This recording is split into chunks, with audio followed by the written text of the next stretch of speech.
দণ্ডবিধি 1860 এর 141 ধারায় বেআইনি সমাবেশের সংজ্ঞা প্রদান করা হয়েছে। 5 বা ততোধিক ব্যক্তি যদি অপরাধমূলক উদ্দেশ্যে কোনো স্থানে একত্রিত হয় তাহলে সেটা বেআইনি সমাবেশ বলে গণ্য হবে। 142 ধারা অনুসারে যে সকল ব্যক্তি বেআইনি সমাবেশে যোগদান করবে তারা বেআইনি সমাবেশের সদস্য হিসাবে গণ্য হবে। বেআইনি সমাবেশের শাস্তি সম্পর্কে বলা হয়েছে দণ্ডবিধি 1860 এর 143 ধারায়।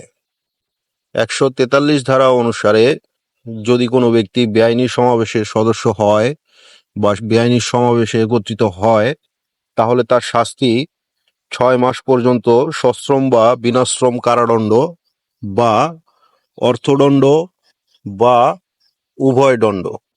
ধন্যবাদ।